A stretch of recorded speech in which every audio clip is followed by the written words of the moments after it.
It is a great honor to take this moment to introduce the 2014 John R. Sutton Distinguished Lecturer, Dr. Mary Lloyd Ireland.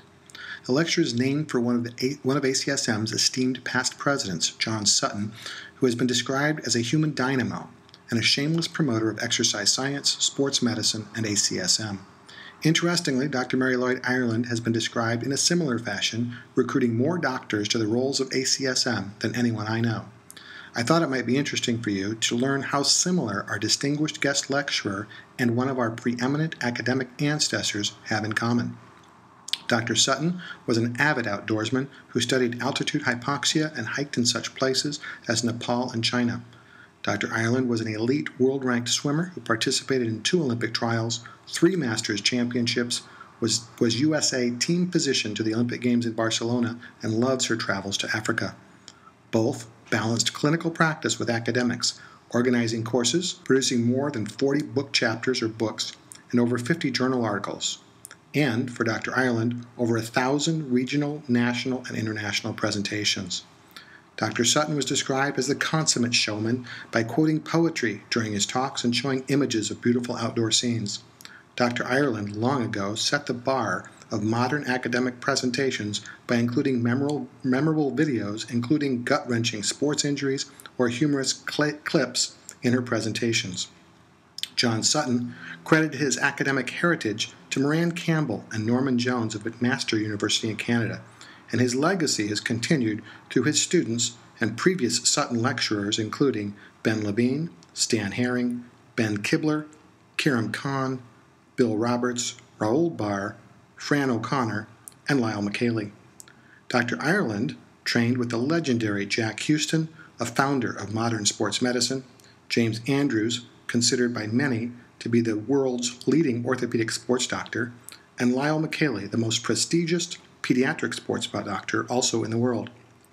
I proudly thank and link my academic heritage to Dr. Ireland.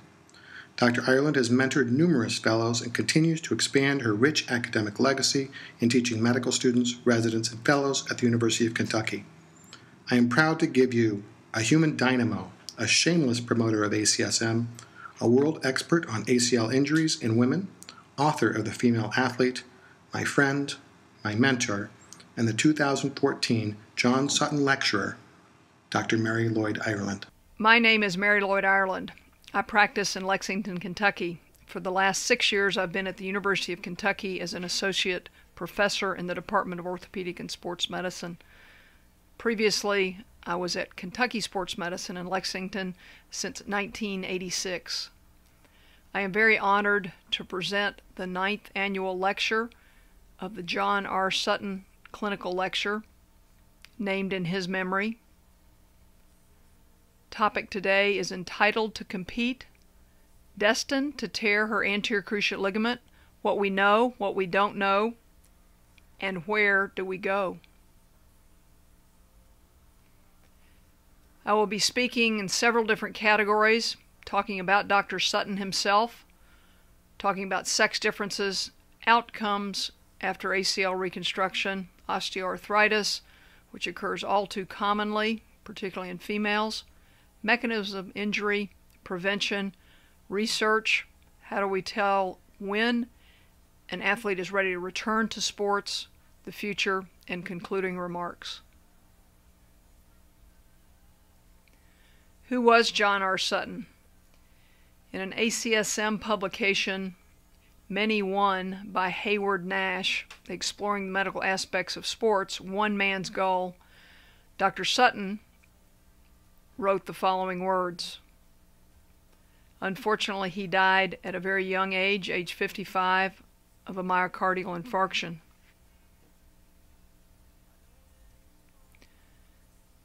Dr. Sutton was a physician, professor of medicine at McMaster University, Hamilton, Ontario, Canada.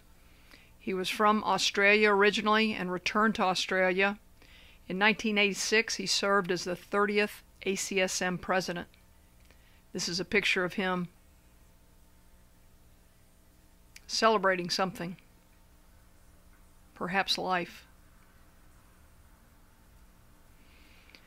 His major research interest was exercise and high-altitude pathophysiology, cardiorespiratory, metabolic, and endocrine function. He served as an editor of many journals, including the Journal of Sports Medicine, Journal of Applied Physiology. His aim was to integrate the basic sciences with the clinical aspects of exercise and altitude physiology. Dr. Sutton believed in the ACSM, and in 1986, 30 years ago almost, he felt that ACSM could become one of the most important public education forums in the country for all things related to physical activity. We see his words have come true. ACSM should be a reservoir of knowledge in all areas of exercise science and sports medicine. Those in this room see that as true as well. He truly knows the future.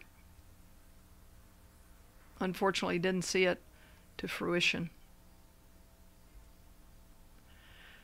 John Sutton stressed that his entire philosophy stems from an interest in and enthusiasm for education, just like all of us. He remarked that scientists like myself have a responsibility to come out of the ivory tower and help educate at the grassroots level. I have always educated and done work at the grassroots level. I was never in an ivory tower, and I think that we should definitely all work at a grassroots level and work together to solve problems and do research together, keep no secrets. I really wish I had known Dr. Sutton. We are grassroots researchers who ask clinical questions and then take it back to the lab. No ivory towers for me or Dr. Sutton. Who were the previous 8 Sutton lecturers? I am very honored to serve as the 9th. Ben Levine, the Grinch syndrome, a name for orthostatic hypotension and syncope. Stan Herring, understanding patients in an era of technological spine care. Ben Kibler, what does sitting in a bathtub in Sicily have to do with the shoulder? The scapula in shoulder function and shoulder injury. Karim Khan, mechanotherapy, how clinicians' prescription of exercise can speed return to sport. Bill Roberts, marathon medicine, reducing adverse outcomes. Rowan Barr, an ounce of prevention, a crash course in sports injury prevention research. Fran O'Connor, exertional rhabdomyolysis, questions and controversies. And one of my fellowship directors, Lyle McKaylee, last year, I was honored to introduce him, and even more honored now to give the Sutton lecture, the last lecture, ACL Injuries in Children, Where Are We?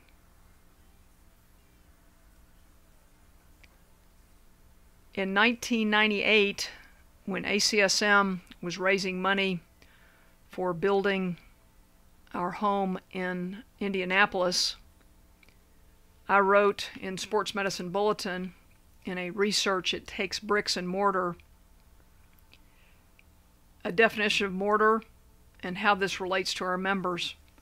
My mother would always have me go look in a dictionary if I asked her a question. So typically, as doing research and looking to find out who Dr. Sutton was, I always try to go back to the roots of history and get a true definition. So a mortar is a piece of ordnance, large bore for firing heavy objects at low velocity from great angles of elevation.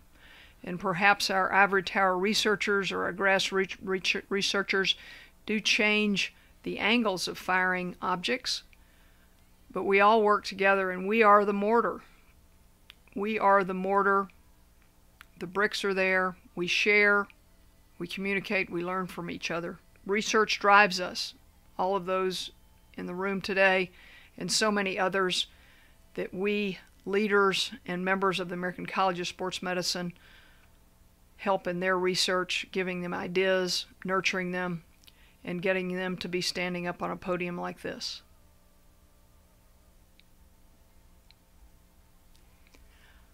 I am a new member of the Women's Health Issues Advisory Board. proud to be a member. John Healy, another member of this board, who also serves on the Council of Research and Quality, noted in some of the basic science applications that the sex of the animal, rat, dog, was not documented. So in animal research, there can indeed be differences in male and female animals. Not only that, there isn't a box to check in human research oftentimes, so there are no true sex differences that we can see from a study. Fortunately, through this Council of Research and Quality, a mandate was passed for the Orthopedic Research Society that there is now a box to be checked for sex for research projects. This will give us much more information comparing males and females for musculoskeletal disorders, disease processes, and we can really give our patients more information about how they do compared to the males, what their outcomes will be, what the risk of injury and re-injury are. So I think this is a great step forward. I hosted, along with Irene Davis, an ACL research retreat. The first one of these was in 2001 in Lexington, and we posed the questions that I'm speaking about today. The gender question, sex bias, the sex question of ACL injuries in females. Why do they occur more often? What do we know? What don't we know? And where do we go from here? We did 3 of these research projects, and I'm happy to say that a lot of great research has come from some of the ideas that we discussed at these and talked about. It has been published in the Clinical Biomechanics Journal, Journal of Orthopedic and Sports Physical Therapy, so these are available for review. And our questions were, what do we know, what don't we know, and where do we go from here? Seem like such basic questions, but it spawned a lot of food for thought for research ideas, projects, doctoral theses, PhD, and so many other clinical research projects for medical students, residents, fellows, and attendings. The last one of these was in 2006. Sandy Schultz has kept these going in Greensboro, North Carolina. We hope to return to Lexington someday soon.